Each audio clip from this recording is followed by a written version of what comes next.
This podcast is part of the Big Heads Media Podcast Network.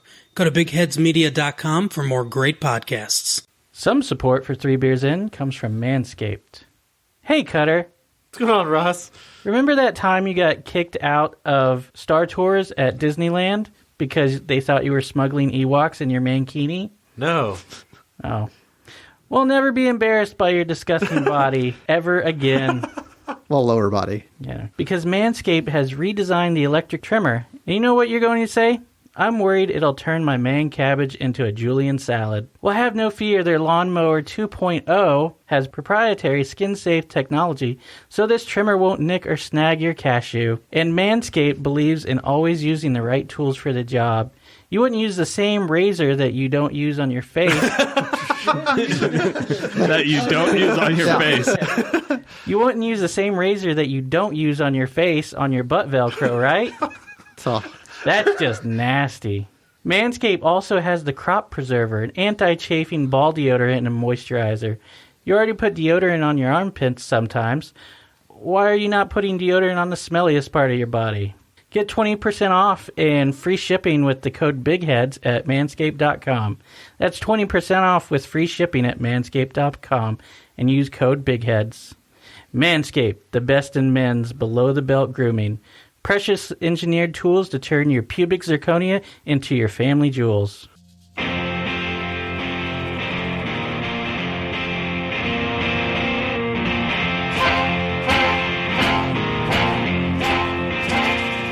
There is a podcast no one asked for. A podcast you never knew you didn't want. 3 Beers In. This is the podcast. I anticipate a deeply religious experience.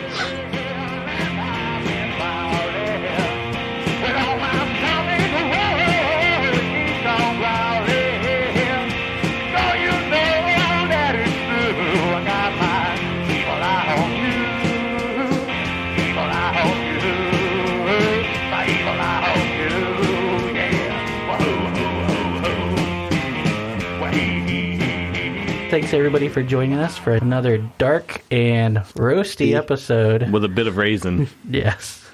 Nature's fruit. Yeah, this is 3 Beers In. You heard Clint there, Hey, what's going on? and Joel's there. He is there. Yeah. Yeah. And it's And only this is Ross. 3 of us today. Yeah. There is only 3 of us. Power trio. Yeah. All right. 3 of us going 3 beers in. Tonight, we're drinking the Blind Jake from Pinthouse Pizza. Ooh. I really like that. Ooh, that is roasty. Nice. A lot of head on that one. Yeah. The first pour out of the growler is kind of tough. I like the container. Yeah, I The do skull. too. Yeah, that's why I opted for the growler instead of the crowler. They're crowler friendly now, but I think they charge you $1 extra for a crowler, which I don't get it. Yeah, you just do it. I would think the glass would be more. Yeah, plus I went didn't have growlers. So you can bring Yeah. your own. Same setup, fridge in the front with a bunch of crowlers in there, and they're like, if it's in there, take it. Yeah, since people are doing crowlers more. So how much was it for a growler? Oh yeah, it was pretty cheap. It was $40 for 2. Oh, nice. 25 normally, probably. Or no? No. I bought 2, so Okay. I know how much 2 So it's costs. just 20. Gotcha. 20 Yeah, bucks so it's about per growler. $20 for a growler, Yeah. including the growler. That is Which is actually pretty cheap, yeah. Pretty damn cheap. Maybe it was because it was a Thursday afternoon. Wait a minute. Did we drink this within 48 hours of you getting it? Yes. Yeah. Okay, cool. He said, I got it last night. Got it yesterday. Beauty is a beguiling call to death. And I am addicted to its... Siren song. This is, I wouldn't say bitter. There's bitter to it, but it kind of fades into like a mellowness. That's kind of nice. It's a little bit more watery than I thought it was going to be. I expect these to be a little bit heavier. It's a bit thinner than a stout would be, which I went there to get their stout, the Bearded Seal, I think it's called, which is one of their mainstays, and they didn't have it on tap. What? Yeah. Animals. I You went to the know. Round Rock one? Yeah, I did. Is there a third one they're opening, or has it already That opened? is the third one. What was the second one? I'll get into it. The second one is the South Lamar location. The first one they opened was the Burnett location. That's Gotcha. the one I know, I think. Mm-hmm. I've never been to the South Lamar. It's Yeah, got a I've lot seen of it. coffee to it. Yeah, it does. It does that. Not a lot of raisin. Yeah. Not heavy, not super heavy, like Joel was saying. Yeah. which can be a good thing or a bad thing depending on what you're looking for. Unlike Cutter. Yes. Probably perfect for the weather outside. It's not too cold to where it's need something really heavy. It's if you're too cold for this guy. Well, Yeah, with a blanket over him. yeah. He's wearing a blanket. He's doubled right down now. on the Texans. He has a Texans jersey and the Texans blanket. Wait, is that 2 blankets then, or is it double knitted? Or... It's double knitted, yeah. Okay. One side's Winnie the Pooh, one side's Texans.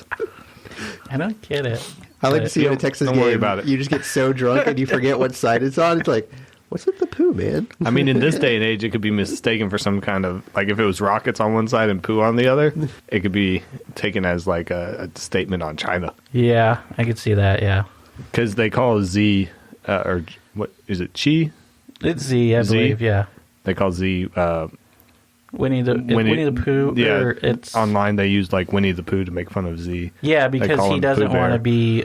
He said in some press release that he doesn't want to be compared to Winnie the Pooh. Which Just, like, randomly he said that? Or- I don't know why, but it was on. I thought they had already been comparing him to Winnie the Pooh. It was on an episode. Well, no, this was like years ago, and then an episode of Last Week Tonight, a year or two ago. John Oliver brought it up, and now that there's that whole China thing, they're really bringing it back. Rehashing I it. guess, yeah.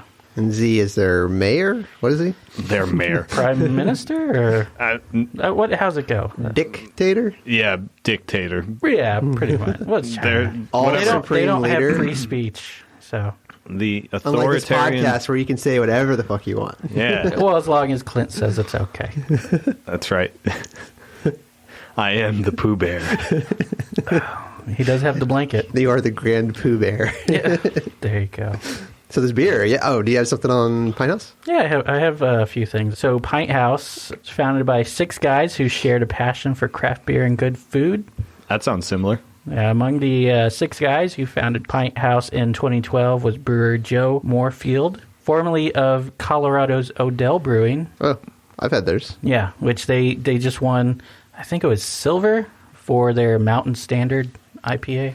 Wait a minute. Before you continue, are there going to be the words community? I took what's those another out. one? Yeah, I want to. We got to There- figure out there what was a- words are going to be in yeah, this there- statement. We wanted Inspired. to. Yeah, There- inspired. Yeah, it might still be in here. I'm pretty sure that was in here. Bucolic. Yeah, I tried to edit out the flowery language for Clint. Just to not trigger me with Yeah. flowery language. Yeah, so Joe has created arguably the best beer program focused on hops in Austin, they say. They are very focused on hops, at least. You can say that. They specialize in hop-forward beers, focused on aroma and flavor, much the same way that breweries in Colorado and the Pacific Northwest do. Mistake. While also offering a strong roster of barrel-aged beers. And I don't know if the Pacific Northwest are I That's not guess Colorado, they are right? focusing on aroma and flavor, but it's the wrong aroma and flavor. I would agree with that Pizza sentiment. House aroma flavor. East. No, that's the resiny hops, Resin, the like yeah. really Oh, okay. strong Resin pungent- and dank, sticky. Yeah, the ones that go into most Sticky, IPAs icky. to give it that sharp bitterness. Yeah. So they opened the first Pint House on Burnett Road in 2012, followed by the South Lamar location 2015. Co-owner and director of marketing Nicholas Van Bean said that they were already looking forward to a 4th location when the Round Rock Brewery opened in February 2019. Is it in Pflugerville? I It might is go not. if it's in Pflugerville. Cedar Park. You can drive to Round Rock. It's not that. The hell I can. Cedar Park, probably. No, it did. No, it's going to be south. Oh. It has no projected opening date as of yet. It's going to be near St. Elmo, Skull Mechanics, and Independence, and Orf. Do you know who lives in Round Rock? Cutter. Yes. Close Same. Yeah. I try not to go there. Southwest. I like this porter. This is pretty good. Yeah, it's not bad. Better than Bill Pickett, right? No, I don't think so. What was that a I reference think to? it's Bill Pickett. There's It's a his porter. favorite porter. Yeah, right now it's my favorite porter. Texas Beer Company, Bill Pickett Porter. Oh, I thought Bill Pickett was a thought- person. He was. He was a bulldogger, I believe. Which it's like he didn't ride bulls. He wrestled them to the ground. Oh, Oh, okay. Usually by like biting the ear, I think is what was one of the moves they did. He did that in like the 90s? No. 1890s. No. Something like that. Yeah. I just knew it didn't make any sense to be something that is done in like the last 20 years. Or Early 30 years. 20th century, maybe. Yeah. So, yeah, they're planning on opening a fourth one south. Even More further south than South Lamar. The deep south. Yeah. I guess it is east of the South Lamar location. Anyway, so their other beers include the Easy Drinking Electric Jellyfish IPA. Not a fan. I suppose it is easy drinking. A lot of people like it. I'm not a fan. I don't like it. But that's not saying much. I don't like IPAs. Yeah, easy drinking if you don't like know what beer is. Yeah. A lot of people love it. I can't understand it. If they go to Pint House, that's the one thing that they get. Oh, there's keywords probably in there, but I bet it's because of the atmosphere. Yeah, how they're set up, cut that out. It feels very communal and like larger than life, I guess. Because a lot of the tables are benches. Yeah. Especially at the Round Rock one, like half of the half of the seating is just long tables. Mm. Oh, so it's supposed to be like a community style beer garden kind of feel. Yes. Yeah. They said something on their website about wanting it to be warm and comfortable, like an old vagina. No. They didn't say that first part. Just yeah. They probably just the warm vagina. Just like their ovens. No. Just crawl in. Oh man. I was thinking about pizza. I like their pizza. The times that I had it at the Burn It one wasn't that bad, but I had it recently at the Round Rock one. Yeah. You guys went there, right? This porter's good. The porter is pretty good. The Blind Jake. Not a fan of their electric jellyfish, but I'm not a fan of any IPA, so it's really not saying much for me not to be What a fan other of IPAs that. do they What have? about their Wet Hop Green Battles? I don't know what that is. They just won gold for it, GABF. Is it an IPA? Yes. I wouldn't like it. I tried it at the Texas Craft Brewery Festival. How was it? It was fine. Better than electric jellyfish? Definitely, because it wasn't electric jellyfish. Maybe it's just guava or passion fruit in there. Something just tastes bad to me. And then it's just really thin, which is, I was reading that's what they were trying to do with their IPAs. Make it like a Pilsner, but also an IPA. Like with the Pilsner base, but then... At least they're trying to do something different. Yeah. Light and super hoppy. Yeah, yes, exactly. They want to make it light and super hoppy so you can drink in like the Texas summer. It is definitely unique, and I do think like that you would be able to pick it out relative to other IPAs pretty easily. I could Where see like that. before I've said like all IPAs basically taste the same. I feel like electric jellyfish you would actually be able to pick out a lineup of IPAs because it does have a unique flavor to it. Mm-hmm. I still don't like it, but yeah. Now that I think about it, why do we have IPAs? It's like in the world, or if you don't get like really crazy with it and do not crazy, but like if you don't do like hazy or a certain coast style, you just do a generic IPA. They all kind of taste the same. that's what I've been saying for like 2 years now, Joel. Yeah. Since before we started. And it's just usually overhopped. I'm pretty sure I've said many times, like, line up a set of 6 standard IPAs, and I bet you can't pick them apart. Yeah. Sounds like an episode of our podcast. We're going to have to do that sometime. I don't want to do that one. I'll do, like, let's do some porters, let's do some pilsners. Our second anniversary show. Can we find an IPA that'll make Clint happy? No, you can't. Second anniversary, I think we'll do a mystery growlers. Mystery growlers. We'll see. I don't know. Like Secret Santa thing like we did last time? Sort of, yeah. Anyway, so, IPAs. They also have the hard-to-get Jaguar Shark, which is a barrel-aged Imperial Dry Irish Stout, which really made me hate them because I've tried in the past to get it.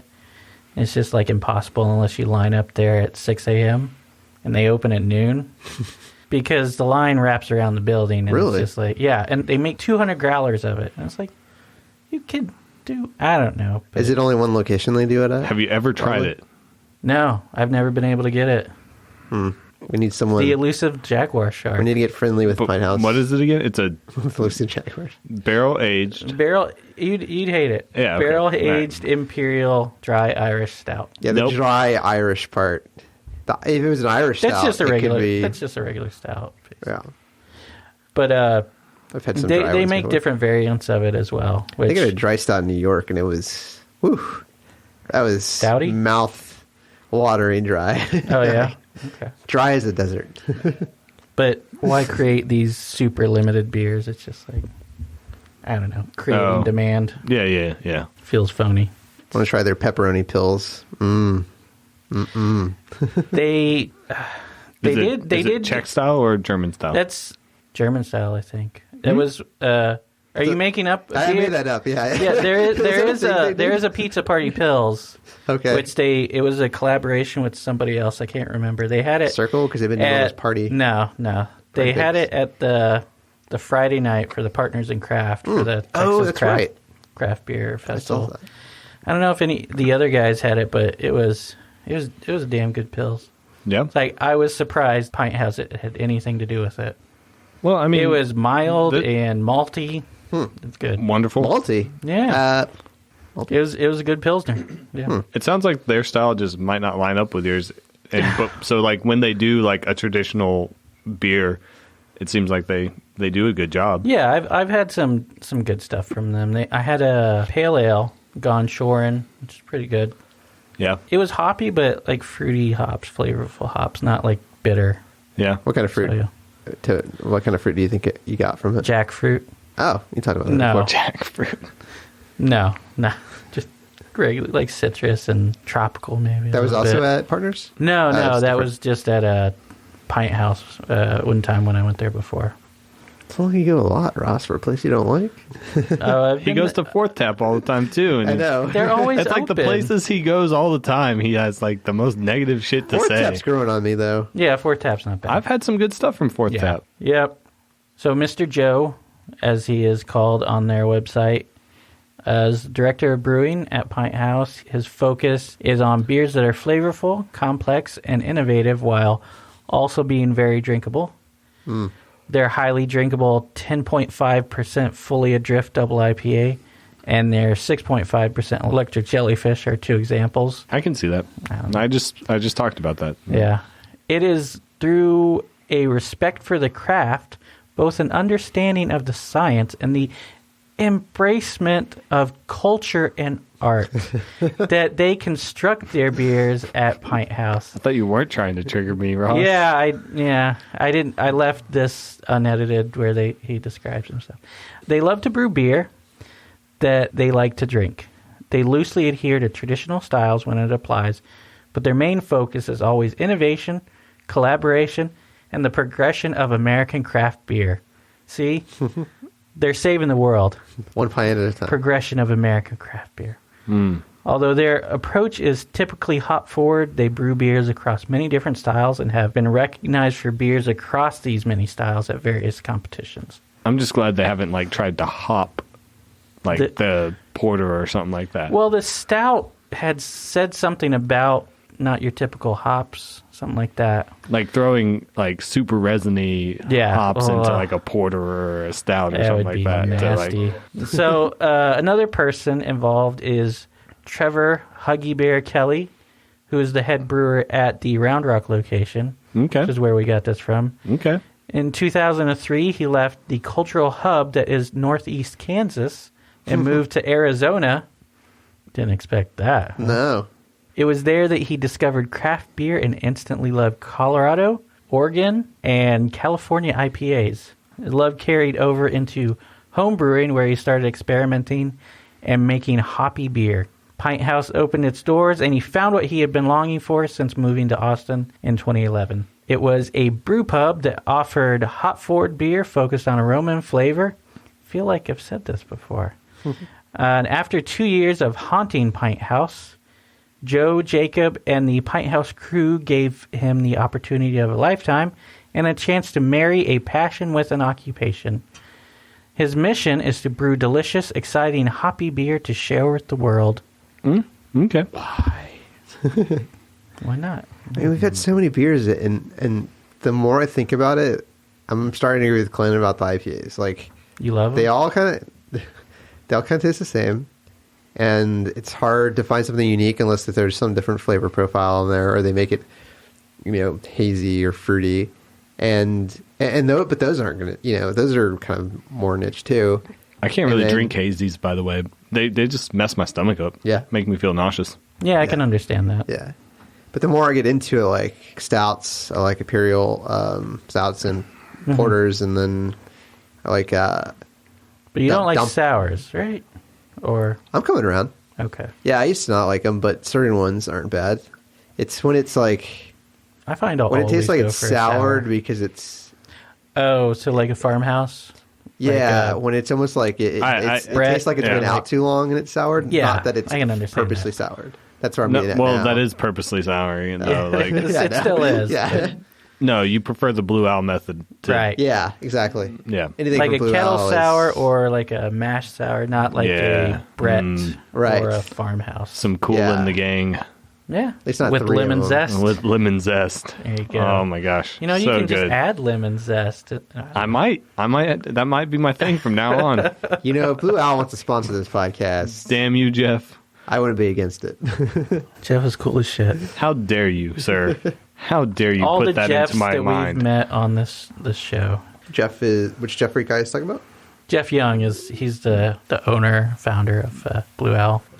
Anyway, so the Blind Jake, it's a porter, of course. 6% ABV is what this says. The tag on that says 5.5. Okay. So maybe they've changed the recipe a little Yep, since this. So this was a winner of a bronze medal at the 2013 Great American Beer Festival, which I don't know why it hasn't. Who was the silver and who was the gold? Was Bill Pickett the gold? That would have been a good. No, they haven't been brewing that long. What does that have to do with anything? Because you can't enter it into GABF if you haven't brewed it yet. Oh, this is. Oh, you said 2013. Sorry, I thought you meant like this year or something like that. No, not this year. That's what I was. That's what I'm curious about. I do like that when they're like, we won this award It wasn't 6 years Texas ago. Beer Company didn't win. I know. Well, that's a mistake. Are you not allowed to enter your beer every year? See, that's I Do you don't have to know. like change your recipe in order? Like You don't. I'm pretty sure you don't have to change your recipe, but you can enter it in different categories, I believe, because I know Live Oak got bronze for the Hef this year as a German wheat beer, but there's a separate category for Hefs. But they didn't enter it in that. I think they've already, Even though they won, they might have already got. Like I don't understand how that works. Like Yeah, if you win gold or in the category, you might not be able to enter that beer again. I'm not sure. Oh, that seems fair. If anybody out there knows, you can let us know, and maybe we'll talk about it. maybe you'll talk about it. So Joel, you must not like this porter. Oh, well, you guys all of a sudden started going. We're playing the game. I don't. The game's here This to is be what- played, Joel. I don't know what you're talking about, I feel man. like we were pretty even for a while there. You play to win the game. Otherwise, why play at all?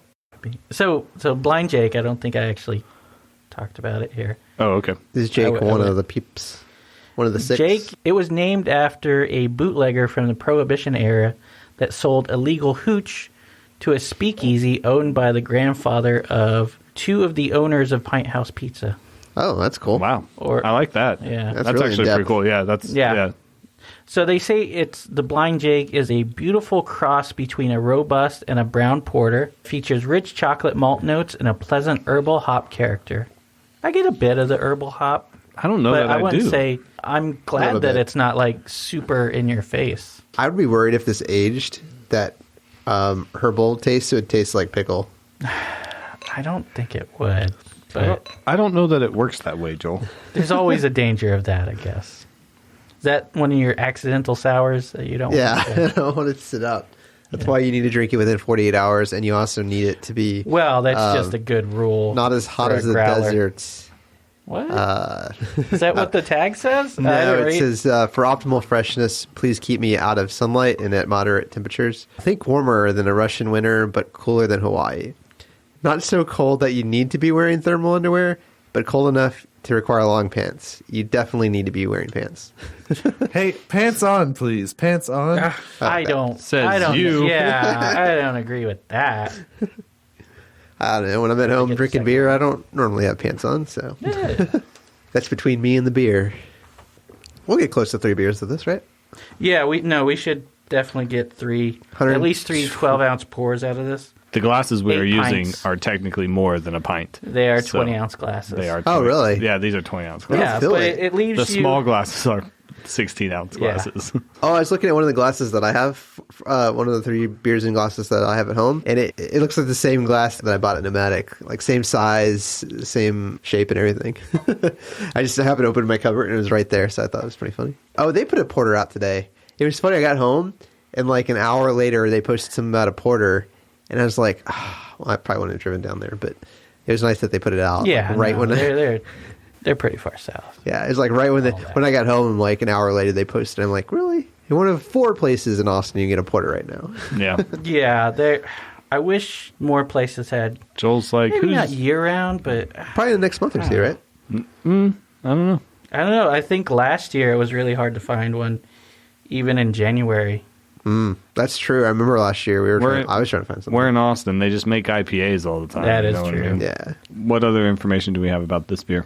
That's about it for this beer. I had some stuff about the Bearded Seal, which was their 2017 gold medal winner. Ooh. What kind of beer was that again? But they didn't have It that? was their stout. That's their stout? Yeah, no. Which apparently the director of brewing was really adamant of always having a stout on the menu, and they didn't have So they it. said this is supposed to have a lot of chocolate and Yeah. a floral note to it? Herbal. Herbal, sorry. Yeah. So earthy. I guess that could be the coffee, right? Yeah, maybe. Your stouts and your porters are generally going to have an herbal hop, an Really? herbal flavor. That's what we do with our Wee Heavy too. So. Yeah. The chocolatey, it's not bold. Like I was hoping this would be bold, but then I guess it'd be more of a stout if it was like that, right? Yeah. So it's there. Although it's just porters it's and light. stouts, there's not a big difference. Yeah. But porters are basically your light stouts, Yeah. light, easy drinking stouts. Easy. There you go. But that's just what they've become. There are guidelines in the BJCP, which I have here for the brown porter, milder, sweeter form of porter than the robust porter, but not as mild as a brown ale. So it's a touch darker, roastier, maybe heavier than a brown. Brown porters typically have more complex caramel flavors and less of a roasted flavor than robust porters. Although this says it's a mixture between a brown and a robust. So history, porters originated in England from a blend of beers known as entire, which I think we talked about this a little bit on the second episode. But since that was Horticulture? 70, almost 80 episodes ago, I think we can talk about it again. Just a little bit. Porterculture? Was that the episode? porterculture Yeah, episode? yeah, Okay. that was Okay. porterculture. That was I the saw last- they had that too, and I was going to get it, but I was like, well, we already had them. Yeah, we have had that. So it seems like most porters are like chocolate, coffee, Yeah. herbal. Porterculture was dark fruit, right? Well, Tony noticed some raisin. He says, To it. but it said Yeah. it on the can, right? I feel like we Yeah, talked about it was a raisin on purple that podcast. can. Yeah, we talked about raisins. It might in have. that. Yeah. I don't know. But yeah, it can have some dark fruit flavor. I just thought that one was easy to drink. I thought it would be heavier. But, Yeah, and they can This it, one which is- yeah. surprising. Anyway, porters originated in England. Blend of beers known as an entire. Sounds like an insult. Made of sour ale, brown ale, and weak ale. So they were beers of varying age mixed together. The resulting blend became quite popular with transport workers, also known as porters, in central London in the late 1700s. The beer became so popular that it led to an excess in some cases. One article reports that a huge vat of porter... Oh, I'll talk about this later. Excess in consumption, Yes. not like leftover excess. No. Excesses. Okay. Well, consumption and production. I don't know. So they were just like doing more like beer cocktails Sort of. They back would. then. Like they were doing mixology basically with bold beer. and was I- black and bold. Or? I think it was Yeah, just so black they and didn't black have and to. tan. I think they were just. That one was just so they didn't have to throw it away. They would mix old beer with new beer, and then this was your beer that you paid very little for. Or it sounds like maybe they were mixing multiple old beers to get like a full cask of beer to serve people. So, but I touched upon or avoided touching upon. Whoa, who are you touching? Well, Cutter's not here, so nobody. Okay. Aw. So there was the Great London Beer Flood. In the early 19th century, the Moe Brewery spelled Meux for some reason. French. Was one of the 2 largest in London, along with Whitbread, which I don't think is around anymore, but you can still buy their yeast. So Moe's father, which the guy that started it was named Moe. That was his last name. Moe's father, Richard Moe, Sir Richard Moe, had previously co-owned the Griffin Brewery on Liquor Pond Street. This all sounds made up. This all sounds made up. is not. So Sir Richard Sir Moe? Richard Moe. Is that like Academy Award winner Matthew McConaughey? Yeah. It's like that, yeah. Okay. Was he knighted But pre? he has to defend the queen if she's ever attacked. Is it like the same level of prestige though? Like There's a lot more sirs than there are Matthew McConaughey's. So. Academy Award winner Matthew Yeah, McConaughey. Academy. Are there ma'ams? Is there? What would be It's the dames. Dames. Oh, I guess Judi I Dench didn't really is a hear. dame. Oh, okay. I've never really heard Dame insert Judi names. Dench. Yeah, but I Yeah. guess What? There are not lady knights, except Brienne. yeah, of Tarth. Brienne of Tarth. Exactly. She earned that. She's a badass. Yeah, she was. I didn't think she was gonna last very long, but then it's like I grew Sapphire on me. Isles, What? Yeah, Game of Thrones. I don't know what y'all are talking know. about. Yeah. Yeah. She's- Anyway, but so Sir Richard Moe had that brewery on Liquor Pond Street, which is now Clerkenwell Road. This sounds like Mad Libs. Not as yeah. It is Clerkenwell. Clerkenwell. So they're doing a good job clerking on that Yeah. road, I guess, huh? They're doing well. Liquors. They went from licking to clerking. Yeah. Next, it's going to be twerking. So in his brewery, he had constructed the largest vat in London, capable of holding 20,000 imperial barrels, which this whole thing, while I was researching it, there's imperial and then there's the regular American way. There's imperial gallons and then just gallons. Oh, measurement. Yeah, an imperial gallon is like 1.2 gallons. Well, that's just stupid. It's imperial, you know. You know Stupid. how the British do it. I like saying like, oh, I understand the metric system is a better system, but fuck you. There you go.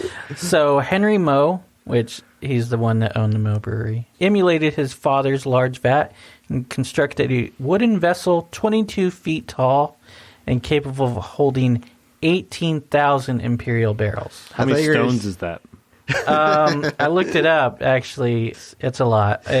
I don't know. I can't remember. It's funny that you said stones because I was watching this new wrestling outfit this week, and a guy was from England, and they said that when they do the weight, they say like your height and all these stats, and then his weight, it was like 3 stones or something. I was like, I've never heard that as a measurement. You've never heard that? It was, yeah. Maybe it wasn't 3 stones. No, but it can't was, be because he would be 42 pounds. Okay, so maybe it was like, I don't know, 12 stones, I don't know, or something.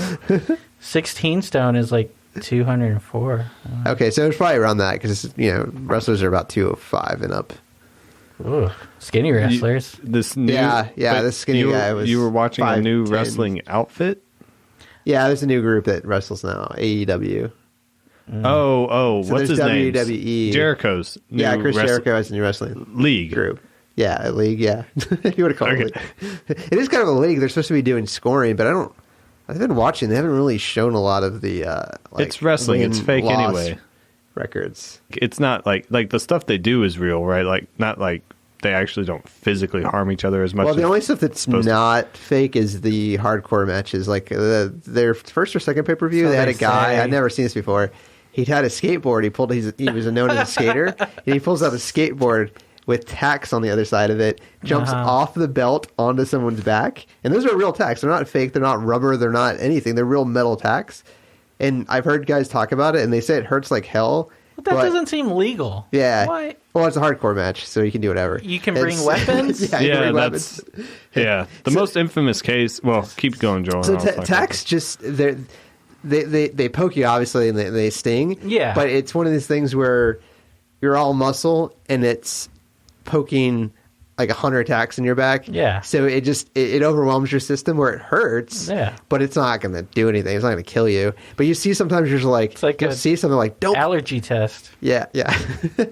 You'll see matches where you're like one of my favorites, and I got into the wrestler, and he was doing a cage match, and he pulled out a bag of tacks, and I was like, I was like, I hadn't watched wrestling since I was a kid. When I was a kid, I thought tags were fake. Yeah. And then he pulled him out, and Jericho was in that match, actually. And he threw Jericho on the tacks, or him on the tacks, one or the other. And then he got up immediately, and there's this blood coming out of his back. And he's showing pain, which he's obviously in some pain, but it's not as bad as you would think it is. And then he talked about it afterwards. He had to pull out 42 tacks out of his back after the match. And they had to do it individually with, like, pliers. Yeah. Who was the guy? I forget. Big Show. No. Mankind. Oh, okay. Oh, off the Hell in a Cell? Well, the same thing happened to him. Like, he pulled out a bag of tacks, he poured them on the ring, and then he got, like... Tombstone. It was reversal or whatever. Like, he was going to slam the other guy, and then he reversed it and then got slammed. Ouch. And then he also did a thing where he, like, was on top of the cage, and, like, he got slammed down through the cage all the way down to the floor, and, like... Yeah. I mean, it hospitalized him, but... You know, it wasn't supposed to collapse like that, because now they made him hard where the guys will climb up on the cage. Yeah. That scares the shit out of me. No, but that's what they did. They'll be on top of the cage, and it's like a couple of seasons ago, it was on top of the cage, and it was at the very top of the rafters on top of the cage. Like, I'm pretty sure that's what it was. It's like they had climbed up on top, and then he got like choke slammed or something down through the top of the cage. I can't remember if he was supposed to break through the top layer and land on the second one, or if he was like... He wasn't supposed to go through it. At all? Yeah, that was the thing. And he got choke slammed, and he just went...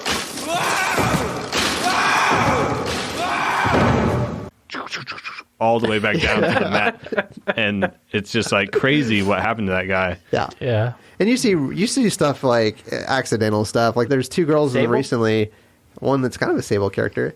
She has this thing called the Lady's Right, and it's a right punch to the face. But she's connected a couple times and knocked some girls pretty hard. I thought you're not allowed to use a closed fist, like actual punch. I don't know. It's kind of like a slap. Like, okay. I don't know. I thought it was always funny. I always use an example, but The Rock was, when he was blowing up in wrestling, he went on Extra, and there was a pretty good sized guy. Extra. Interviewed him, he was like, wrestling's fake. He's like, oh yeah, it's scripted. And he's like, so can we wrestle? He's like, yeah, sure. And he's like, all right, let's do some moves. They're throwing against the ropes. And then he's like, all right, I want you to hit me like you would in wrestling. And he's like, God. oh, okay. No. And he hit him. He knocked him out. Yeah. And he's like, because you're not expecting it. You're not a wrestler and all this stuff. And it's like, you still could get knocked out if you don't do it right. So I've seen people like land on their necks. Guy. Yeah. Oh, yeah. No. Like, the stuff they're doing is meant to, like they do things to try to minimize the damage, but there is if you're not hitting another wrestler, he's not going to react the way that he's supposed to get hurt less. Yeah. So Henry Moe emulated his father's large vat, which we had talked about, and constructed a wooden vessel 22 feet tall, capable of holding 18,000 imperial barrels, which an imperial barrel is 35 gallons, I believe, which is a little bit more than a barrel. Yeah. So, always got to be imperial, man. Always got to be better than everyone else. So they only brewed porter at this brewery because that's what people wanted and that's what people drank. Is this the start of porters, or is this the height of population? This is just when it was very popular. Okay. But it was the most popular alcoholic drink in the capital at the time. Even more popular than gin, if you could believe. Really? That's not in here, but I'm saying, yeah. This is a Ross fact. So Ross fact. So Moe & Co., as it was known, brewed 102,493 imperial barrels in the 12 months up to July 1812. Porter was left in large vessels to mature for several months or up to a year for the best quality versions. At the rear of the brewery ran New Street, a small cul-de-sac that joined to another street. It was within the St. Giles Rookery, which the what now? The St. Giles Rookery, which covered an area of 8 acres and was a perpetually decaying slum, seemingly always on the verge of social and economic collapse. Someone described the St. Giles Rookery as a rendezvous of the scum of society. You'll never find a more wretched hive of scum and villainy. There you go. I like the name, though. A rookery, huh? Yeah. What kind of birds were they growing in there? Like griffins or like? It was Well, There was a Griffin in there. his dad did own Griffin Brewery, so probably, yeah. I see it. So, but around 4:30 in the afternoon of October 17th of 1814, George Crick, Moe's storehouse clerk. I think I know that guy. Yeah. He saw that one of the 700-pound iron bands around a vat had slipped. Uh-oh. The 22-foot tall vessel was filled to within 4 inches or 10 centimeters of the top, which held 3,555 imperial barrels of 10-month-old porter, weighing approximately 32 long tons, which a long ton is a little bit more than a ton. Yeah, you said ton, not tongue, right? Ton. No G in ton. there. Yeah, I don't know how many stones that is. But as the band slipped off the vats 2 or 3 times a year, Crick was unconcerned. He told his supervisor about the problem, but was told that no harm whatever would ensue. Crick was told to write a note to Mr. Young, who was one of the partners of the brewery, and have it fixed later. An hour after the hoop fell off, Crick was standing on a platform 30 feet or 9.1 meters from the vat, holding the note to Mr. Young when the vessel, with no indication at all, burst. Force of the liquid's release knocked the tap from a neighboring vat, which also began spewing its contents. Several hogsheads of porters were also destroyed. What's a Is that a hogshead? measurement? It's 2 barrels. Gotcha. Yeah. Well, it's still a barrel, but it's a... I'm just imagining the story as how they came up with that number. Yeah. It's about 2 hogsheads. Yeah. It's like a Boston accent. Yeah, it's 2 barrels. It's a hogshead. But yeah, so all that and their contents were added to the flood. Between 128,000 and 322,000 imperial gallons were released. Force of the liquid destroyed the rear wall of the brewery. It was 25 feet high and 2.5 bricks thick, the wall. The wave of porter was about 15 feet high, swept into New Street, where it destroyed 2 houses and badly damaged 2 others. And then some people died. 8 people actually died. Alcohol poisoning? No, which actually a paper later, I think like 100 years later or something, talked about it. Maybe not 100 years later, but afterwards they talked about how there was revelry in the streets and much drunkenness, and there was somebody who died of alcohol poisoning. But that didn't happen. That was just a story that they made up afterwards. Fake news. Yeah. That was fake news. 100 years before it came if out. you want to say fake news. But. That if you're saying the story was made up, that pretty much is fake news. It was. And the thing is, one of the reasons that somebody gave was because the neighborhood was mostly Irish immigrants, and the people hated the Irish immigrants. So if that happened, they would have been more stories at the time talking about that. But And we Irish don't want the Irish. Decrying the Irish and their drunkenness. But since there weren't stories of it, then it probably didn't happen. I was just thinking that someone might get alcohol poisoning from being like, In the flood? in the flood. Yeah, most of those people died. Hey, Cutter. What's going on, Ross? Have you heard of Hops for Houses? No. Oh, well, Hops for Houses is an upcoming craft beer festival. It's actually a fundraising event supporting the House That Beer Built, which is a collaboration between Habitat for Humanity of Williamson County and the craft brewing community. The goal is to come together to build a home for a local family. The festival plans to feature beers from over 25 craft breweries from all over Central and North Texas. So, I live in Central and North Texas. yeah. So better luck next time, South Texas. But festival will also feature a silent auction, live music, food trucks, and more. And, of course, some of the best craft beer in Texas. So when's it take place? Oh, yeah. Hey, Ross, when is this happening?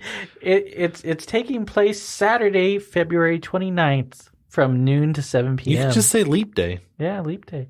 At the Williamson County Expo Center in Taylor, Texas. So if you want to go, a general admission ticket will set you back $20. I want to go. If you buy it before January 29th, After that is $30 on the line and $35 at the door. So, but your ticket includes entrance to the event, 8 sample tickets, and a commemorative tasting cup. Each sample ticket is redeemable for a 3-ounce pour, which is in accordance with TABC code. I don't know why I don't know. Anyway. 2 ounces, man. Or you can buy a VIP ticket. Those are going to set you back $65 before January 29th. $75 after that, and they're only available on the line. And there are only 100 of those available. So when you say on the line, looks like they will go fast. Online? On the line. But with your VIP ticket, you can get in an hour early. VIP parking access to the VIP lounge, which has a lot of VIP access, which has complimentary VIP beer tastings and catering, and plus you get a commemorative pint glass. So it sounds like a pretty good deal. And if you're getting there an hour early, that's you'll be done an hour early. yeah. And if it's anything Partners like in Craft, Partners in Craft or the Texas Craft Brewing Festival. Being there before everybody else is a good deal. It's worth it, yeah. It really is. And tickets are on sale now, if you're wondering, Cutter. So I looked it up yesterday. I'm waiting to see if we have media passes. You might say, who's coming so far? Who's coming so far? 3 beers in, we'll be there. So, Fourth Tap, Barrel Brewing, Barking Armadillo, Bear King, Blue Bonnet, Family Business, Hops and Grain, Red Horn, Coffee House and Brewing. Coffee House and Brewing. Red Horn. Yeah, oh, I got you. Yeah, Red Horn. It was a weird way to pause there. Yeah, it was. Wrench Brewery, San Gabriel River Brewery, Save the World Brewing, Texas Beer Company, Save the World, Zilker, and Whitestone will be there. Ooh, fuck those guys. Especially Kevin. Yeah, especially Kevin. Yeah. Brian's cool. Brian. Shout out to Brian in Brian England. You can find more information at https://williamsonhabitat.org/hopsforhouses/. Props if you typed all of that in. Yeah. Or you can Bing it. Google Hops for Houses. Pay attention to future episodes, though, because we'll probably be talking to some of those people. Oh, that looks so good at the bottom. Oh, look at that. I love that. Yeah. When it does that. I love that Guinness kind of separation. Yeah. It's not doing it anymore. Oh. When you can when see the beer comes out of, or the CO2 comes rapidly out of the beer, you can see it separating. Well, no, it's not doing it anymore. But anybody in the wave, the tsunami, the Porter tsunami, they died. Porternami. Land around the building was low-lying and flat with insufficient drainage. The beer flowed into cellars, many of which were inhabited, and people were forced to climb on furniture to avoid drowning. I don't believe everybody did avoid the drowning in the cellars. But all those in the brewery survived, although 3 workmen had to be rescued from the rubble. The area surrounding the rear of the brewery showed a scene of desolation that presents a most awful and terrific appearance, equal to that which fire or earthquake may be supposed to occasion, as somebody said. I don't know who. Anyway, watchmen at the brewery charged people to view the remains of the destroyed beer vats, and several hundred spectators came to view the scene. Who watches the watchman? That's the question. So apparently they lined the bodies out in the yard, or their families lined the bodies out in the yard of the destroyed brewery, and the public came to see them and donated money for their funerals. And apparently there was an inquest into wrongdoing, I guess, and the incest inquest. No. Oh, now you're not interested now. Yeah. The jury returned a verdict that the 8 that had lost their lives casually, accidentally, and by misfortune. I mean, they didn't accidentally. I don't know, but I get it was an accident, but it was an act of God, basically. And Moe & Co. did not have to pay for compensation. Sounds corrupt. The disaster, the lost porter, the damage to the buildings, and the replacement of that cost the company £23,000. But they were able to petition... Not imperial pounds? No, just regular pounds? Okay. Sterling, maybe. Pounds sterling. I don't know at the time. They petitioned Parliament to recover £7,250 from the taxes that they had already paid on their porters. So they call it excise taxes. Because they just lost all the fucking porter. But it saved them from bankruptcy. As a result of the accident, large wooden tanks were phased out across the brewing industry and replaced with lined concrete vessels. But where are they now? They closed down in like 1961, I believe. Really? But they opened up a new brewery. Called Mo & Co? Yeah. In the I believe they same building or the area? There, and then they moved a few years later. Yeah. With the Griffins? Yeah. That's awesome. Well, how else are you going to deliver your porter? Where at? It's the best way to do it. Where was this at? London. Okay. There's no place like London. Yeah. There's a hole in the world. Like a big black pit filled with people who are filled with shit and the vermin in the world inhabited. But you know what? Pinthouse will not flood your street, and Pinthouse will not kill you if you go there. Well, it might kill you if you drink enough of it. But. Yeah. Well, yeah. If you drink a lot of it. If you drink a lot of it. If you drown yourself in... drown yourself in porter. There are worse ways, Yeah. Like drowning in an IPA. Yeah. Electric jellyfish. Or by jellyfish. Electrifying. Maybe we should start a brewery, Ross, and we'll put everything in wooden casks instead of kegs. You hate that. You hate barrel-aged. Barrel-aged because it's like you're putting it in a bourbon barrel. Like fresh wood. Okay. Yeah. Is it the complication of it or just the flavor that it becomes? He just hates the bourbon, I guess. Oh, I hate whiskey. I'm not a whiskey fan. Yeah. But the beer tastes pretty good. Yeah, is it too much? The wee heavy is great before you put it in the goddamn barrel. You don't like it after? No. Well, really? I did like the last batch because it wasn't as strong. We mixed it up. I never felt like it was blended it. That bad. The first batch we did was way too strong. Wait, so wee heavy? Did you have that at Cutter's thing? Only fuckheads like Cutter would. Or was it the brown? What did you have at Cutter's? That was a wheat. Oh, the wit.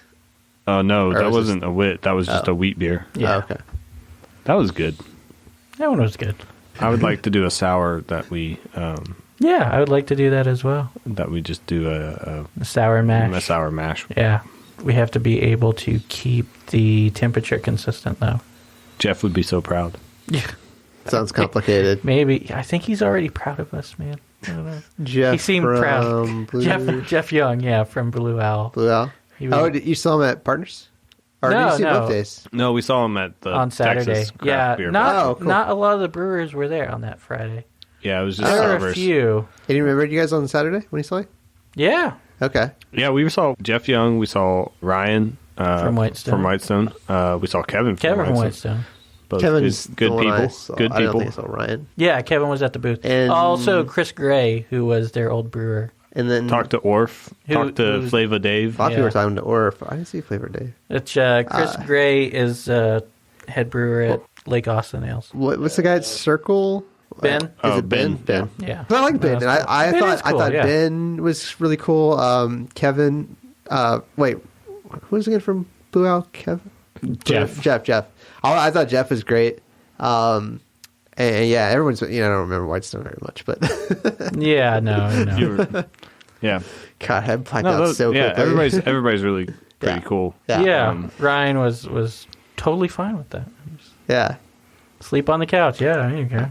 He's like, didn't Kevin say something about that? Now they don't have that barrel room, though. Yeah, now they don't have that couch anymore, so you lost your sleeping spot. Weren't they expanding to something else? That is the expansion. Part of it. They're still, I think they're still expanding. Going to brew out of that spot? Or what do they do with that spot? I think is it brewing or more seating? I think a combination of both. Maybe, yeah. It would be hard to open that to the general tap room because you have to go through the brewery to get there. But you just knock that wall down. If you knock that wall down, it just opens it up and makes an L shape. I think he told us. Joel, those are load-bearing walls. Also, they're leasing. They can't. I don't know.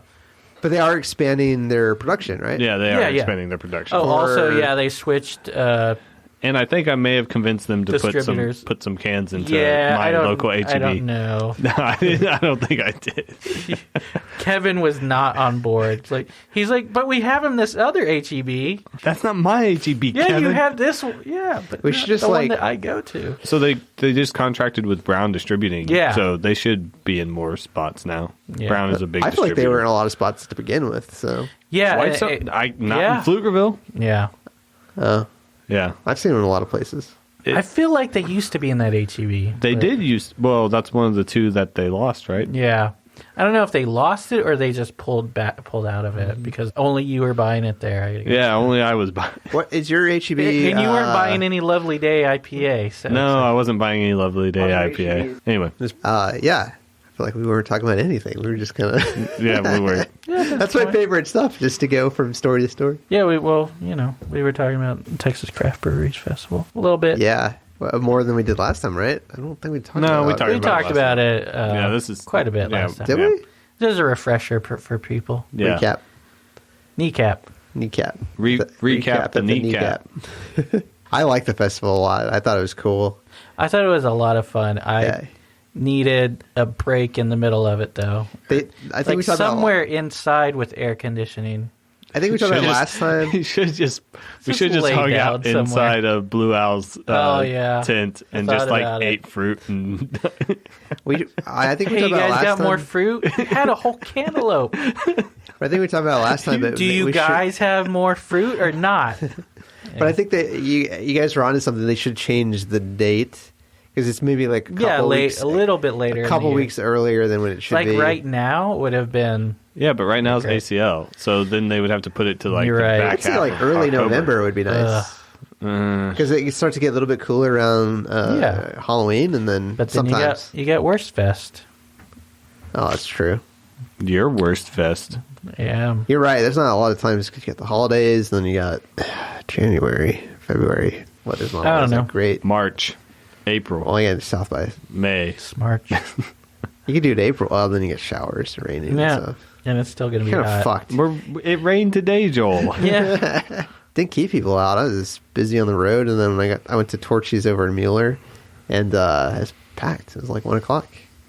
People there from ACL and other stuff. Ugh.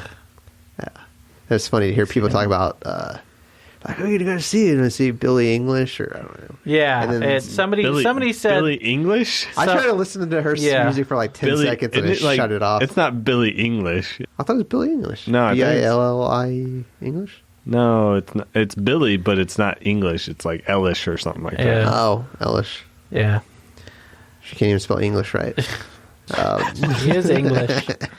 Maybe that's confusion. Yeah. I couldn't even listen to it for like 10 seconds. I was like, what is it? You turn into cynical old men. This music is shit. No, it is. I like Bill Burr's joke. This isn't music.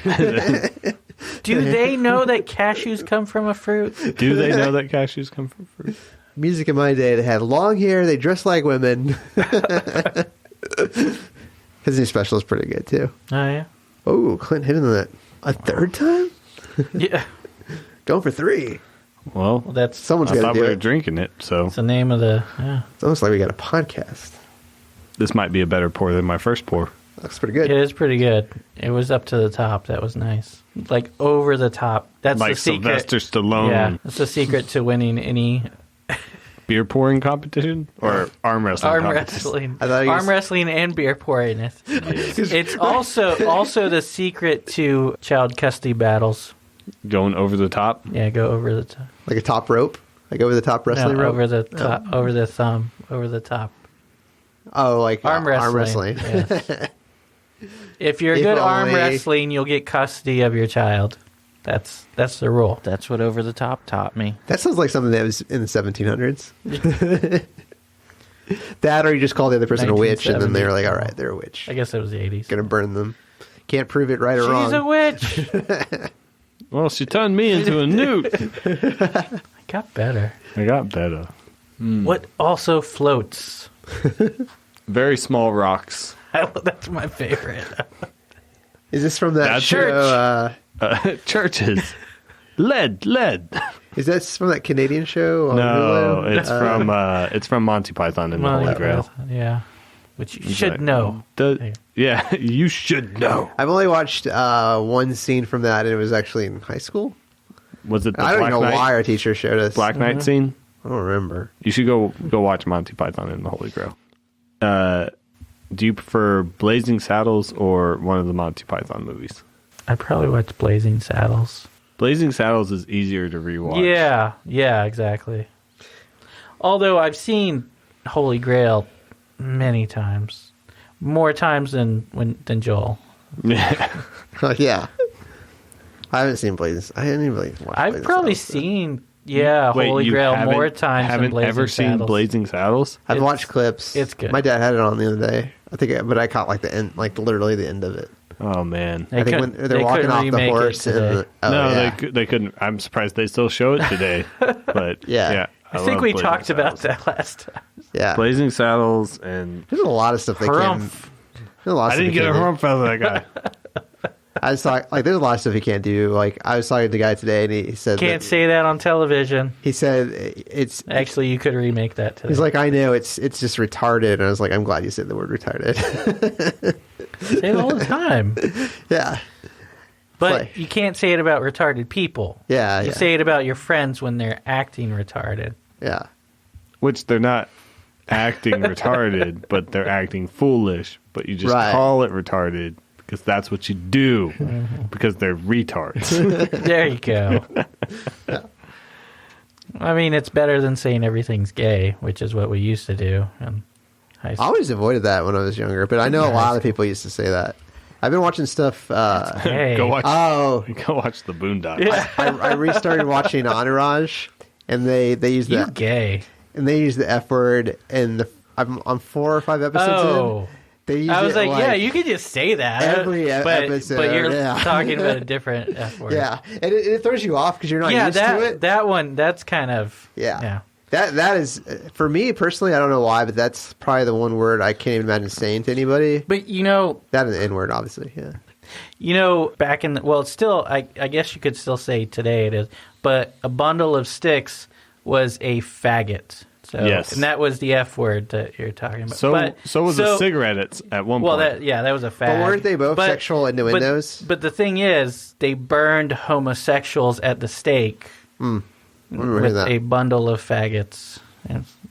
They were likened to pieces of wood that you would just burn. Is that Yeah. truly like how that term became associated That's with? why it's offensive. That's what I have heard. That's why it's offensive, apparently. That, I could be wrong. I It's don't not know. because it's a demeaning word. awful. It's because of It that. is. It is. Things Yeah. are awful. Yeah, because I knew about the Things the are awful. I knew the bundle of sticks, but I didn't know the demeaning version of that until like Everything a is couple years awful. ago. Everything is awful. When you're a part of a team. yeah. Part of a thing of sticks, Yeah. apparently. But it is funny when you watch old stuff and they say things, you're just like, You can't. it throws you off for a half sec. You're Yeah. like, No, I get it. ugh. Especially when I was watching Entourage and they just Oh, yeah. throw it out like it was nothing. And I Entourage was like, is not. and I was like, wait a minute. It throws you off because you don't expect it at all. Yeah. Like you expect maybe gay I thrown don't out, but expect they go people to watch extreme. Entourage I just in the mood. I wanted to watch it over again. no, I get it. Over again. Oh, but yeah. You Those should are go watch. You need to go both watch Blazing Saddles, and you need to go watch Monty Python and the Holy Grail, Holy Grail, at or least. Life of Brian. Yeah. I've heard a lot.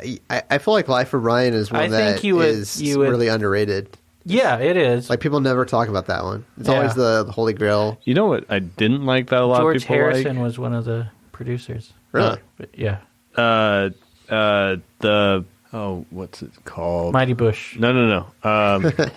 Mel Brooks. Producers? Men in Tights. No. Ah. His like Young Frankenstein. one of his older ones. Men in Tights is probably the first comedy I think I ever saw. The Yeah, it one was really History of the World. What? part, yeah, part I guess. two. Part two. Yeah. Because I watched it. I got like 30 minutes in. I was like, part two. They got a first one. So I It's went on got the internet. funny parts. And I was like, what's It's- the first one? Did I miss something? And it was like, no, that's the joke. It's a joke. Yeah, that's the joke. But like, I watched a good bit of it, and I was just like, well, this isn't like his. I felt Funny like in his, the 70s. the like Yeah, more like that's awesome when Blazing people are- Saddles still funny. Yeah. I feel like Blazing Saddles and Young Frankenstein are still funny. Spaceballs, I'm like, eh.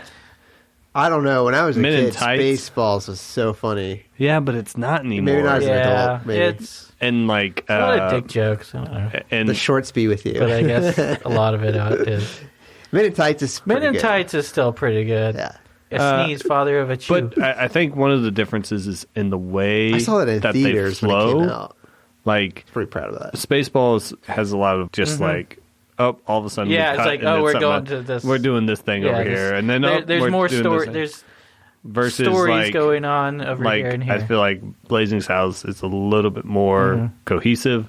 Same with Young Frankenstein. I could see that. I need to go back and rewatch them, but I watched Spaceballs the other day. I mean, it's still okay, but it's just not. It's not Blazing Saddles. when they rent the video to find out what they should do. yeah, when they go, no, they just go pick one out, right? Yeah. And then they have basically an ad for renting a movie. But yeah. I'm surrounded by a bunch of assholes. Yeah. That guy just gave up on doing movies. He just didn't. A lot of comics talked about him, that he was really funny and that he was a good comedy actor. The guy who played Rick Moranis. I am Vince Clortho, Keymaster of Gozer. Volga Sildro, Lord of the Cebulia. Yeah, and he just. Oh, really? Did So his wife I looked it die up. or something? His wife died of cancer, Oh. and so he quit doing movies so he could stay at home and raise his kids. Yeah, and then he just said, "I'm not going to go back," and he just hasn't. Wait. He just disappeared. But did he ever build a shrink ray? No. Because But yeah, he was raising his kids. Too, Those movies were in so that movie. Yeah, those movies were so big when they came out. Well, yeah. I wonder Well, if the you could first watch one them was now. the first. Honey, I Shrunk the Kids was funny. It was it was good. It was liked good, it. yeah. And then the Honey, I Blew Up the Kid was okay, and then it just kept going. And then Honey, We Shrunk Ourselves was yeah, oh of course, But think I ever yeah, got to that one. yeah, Rick Moranis. Yeah. It's a shame he never came back to do something else. Yeah, man. But I feel weird because I feel like there hasn't been really good comedy out recently. Like, I'm not saying like Joker, tons of laughs. I want to see the Joker. Was it? my You guys gosh. enjoyed it? It was good. It was. You watch it once, you never want to watch Was it the story again. good? Yeah, I was. Was the story I- good? Yeah, it's good. Okay. Yeah, going like I'm sure the acting was great. Yeah, it was good. after I saw it, it was like I don't know if I would want to see that again. And then, but this week thinking about it, maybe I would want to see it again. Why Why? would you want to see it again? It's rough. It's Really? super. It starts off it's not. slow. It's not about like That's what they- Joker being Joker and doing like madcap like crimes or anything. It's The build up what to that. made him this like psychologically damaged person that Yeah. he would do this and stuff. Yeah, which is pretty good. I don't want to spoil anything, but there are things in it that I liked the way that they did it. Yeah. But yeah, and then afterwards, it just made me want more Joker. Do you think he was better than Heath Ledger? See, that's the thing that people keep asking, and I think so. Like as a character, like development. Well, okay, let me ask you this like, one. Do you think the as character do you think Joker, the or- character portrayed, do you think that was He a better was, character for the not- Joker than the Heath Ledger Joker? Heath Ledger Joker went for the throat. He was Awesome. He was he was awesome. I'd start to He's- say there's a the- better the- character ever developed than him. Not about money. It's about sending a message. Everything burns. The he wasn't. chaotic Yeah. evil Yes. that is That is also true. like a mastermind of like putting these Setting things up. Yeah. yes to put one domino in front of the other and Yeah. just let them fall. Introduce a little anarchy. But That's that what last was- domino that's doesn't what- fall. That's what I feel like Yeah. is that this is in Joker. It's more of just a Yeah, in guy. Joker, he's not planning anything. Yeah, it's not plan. Well, he has a small plan, but like it's not Yeah. like the overarching. Well, he has that one plan. Yeah. right, but overarching, it's just coincidental, Just, like, stumbling random into- acts. yeah. Like That this build up happens to his and this character. and this, and it's just his decline into it, kind of, and it's like, eh. But I think maybe in the end I don't know. Like I He has wanted plans. that. I wanted that definitive line between like Like from insane to criminally insane. Like yes, you got it. Yeah. Yes, I wanted that clear, like where he all of a sudden and that's gets the bigger picture kind of thing from his twisted perspective. At the end, I wanted, that's what I wanted. Not saying that the movie wasn't enough. The movie I thought was good. It's a good movie. For what it is, it leads up to him becoming the Joker. But I just wanted a little bit more. Another movie like after that of him being the Joker. You could have like cut off like the first 15 to 30 minutes of the movie and then added 15 to 30 minutes of the movie to the back end where he's this committing insane criminal mastermind kind of guy that like not to spoil it, but I have two questions. One, is it like the end of the last Batman movie where all of a sudden Robin comes out and there's this big reveal like, holy shit, that's Robin the whole time? Where it's like with Joker, where it's Joker, he's like all of a sudden he's like a 180 from the beginning of the movie. We're like, holy shit. No, not really. No, okay. It's a I wouldn't say it's a gradual, but it's not a gradual decline from sane to, although he doesn't really start out sane. He's got problems. Yeah. I mean, from all the trailers, he seems like he's. But he, in the end, I don't even want to say, but the way it does end does lend to some sort of like, oh, okay, so this is now like now he's you gonna could be introduce him Joker. into some other movie and it would make sense. Which that's not. They've said that's not going to happen. He's not going to be part of Batman. He's not going to be in Batman. What are they doing with Batman? They're just doing all kinds.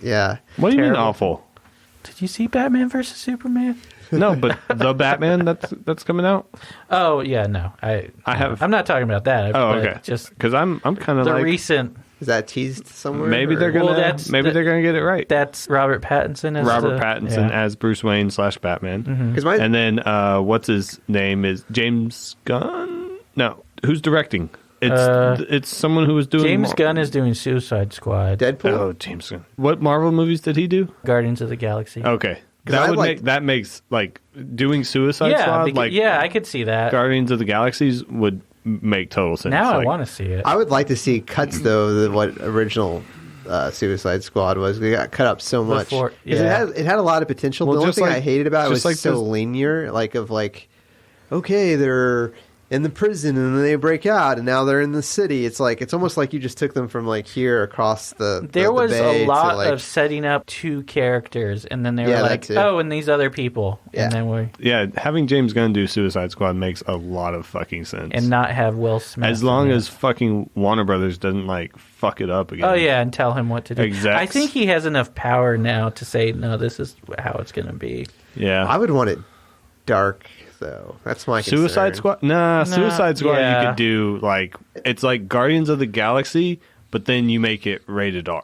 There you go. And that's what you do. Kind of like Deadpool, right? Yeah. You do Guardians of the Galaxy, but you make it rated R because these are vicious psychopaths. Yeah. So growing up, I always thought the Batman movies were rated R, but I think maybe one of them was PG-13. PG-13, yeah. They've all been PG-13. Yeah. Because I remember asking my dad, because I was like, I get curious about this stuff, because he watched the first Batman. I'm thinking Batman the 1989. 89 was the first one. Was that rated R or PG-13? I'm thinking that was. I was thinking that was PG. No, that was not PG. It was not. It was super. No way that was PG. Which one was that? Batman. Okay. Batman. Just Batman. And it's from 1989. It was creepy. And I remember my dad watching it, and then flash forward a few years ago, I asked my dad, I was like, we were talking about I guess at that time, Ben Affleck had come out as the new Batman. And we were just talking about it. It's you Ben Affleck. And why you Ben Affleck? I go, what about Batman? And he's like, well, Batman, all the actors, every time they got announced who they were going to play the characters, Michael Keaton was not. Yeah, they were told that it would ruin their career. They're like, why would you play Joker? Why would you do that? Or why would you play Penguin? This is going to ruin your career. They didn't have and then, superhero movies where not only that, they cast people. You're just like, that doesn't make if you told me in the 1980s, right leading up to that, for Batman you cast Michael Keaton. That doesn't make any sense. I don't know. Exactly, you Jack wouldn't Nicholson think that as he's the Joker? Batman, right? It's the perfect fit. But I don't know anything about Michael Keaton other than that. What did he do before it? Like Mr. Mom? There you go. And he did comedy type stuff. I loved him before that. Yeah. I don't guess know for why- Michael Keaton, it kind of didn't. It helped a little bit, but didn't really do much long term. And then he came back. Well, I don't think it Multiplicity hurt at ruined all. his career. Yeah, that is what. movie, Yes, that movie did well though. Yeah. Box office wise, Or maybe there was something after It was- that. no, that was it. That was it? awful. Which one was the one where he heard voices from his daughter through a radio? Oh, that's White Noise. White something Noise. like that. I remember. They But made that a was sequel later. to that. That was later. That was real late. Okay. Yeah, that was a lot later than. But you guys because know- he went from like the 90s. Yeah. Like in the early 2000s, he did. I don't know what he did. Like I don't know anything that had Michael Keaton. There was one where he was Need for a Speed. serial killer. You know what an underrated movie is? Need for Speed. Push That with is. Chris Evans Yes. and Dakota Fanning. Yeah. And I think I've seen that one. Camilla Bell. yeah. That was on Netflix And at one point, right? Jaimin Hunsu. Oh man, that was a good That movie. was a good movie. I love that movie. Fun movie to watch. Yeah. Should have had a sequel. And Chris Evans. Pretty Yeah, recent. Chris Evans, yeah. Pretty recent, like 5 But years. you said that. No, Something, right? 2009 maybe 2000. Yeah. wow, that far back? Yeah, it's a while Yeah. ago. It doesn't get old. Yeah, it's not a movie that like What's you the, watch. what's and the you're theme of just it, like, or what's the? So it's sort of superhero-y, but so basically you have a bunch of different people who can use different Powers, yeah. ESP powers, right? Yeah. There's people who have telekinetic powers. There's Yeah. people who can see the future. There's people who can force you to do things. Yeah. By talking, like by using their power and talking to Manipulating you, your mind. they can like force you to like believe narratives or like And whatever. then there's they tell. that Asian guy who's like Screamers. Banshee. Yeah, There's exactly. guys who like have Always ultrasonic hate powers those characters in movies. where they're just like screaming and Yeah, it's like that's what is their power. that's a power. Well, it's It like works. It's like making effective. your ears bleed and stuff Yeah. like that. Yeah, It's like when you're watching TV and all of a sudden the commercial goes louder. That's their special power. That's their power. and then there's like people who can like make you invisible to other people. There's people. Like, Oh, yeah, so that's what that basically one like guy all does. these different powers that are based on extrasensory perception, right? Like people who can find you by your smell. Yeah. Anyway, and Chris Evans is like your protagonist, your main protagonist, and Trying to live off the grid or something because Yeah, of he's- something that happened. as a kid, and Yeah. he gets caught up in like this whole thing where like there's a government agency that like recruits these people and does experiments on them and all this other stuff. So anyway, it's a good movie. It is.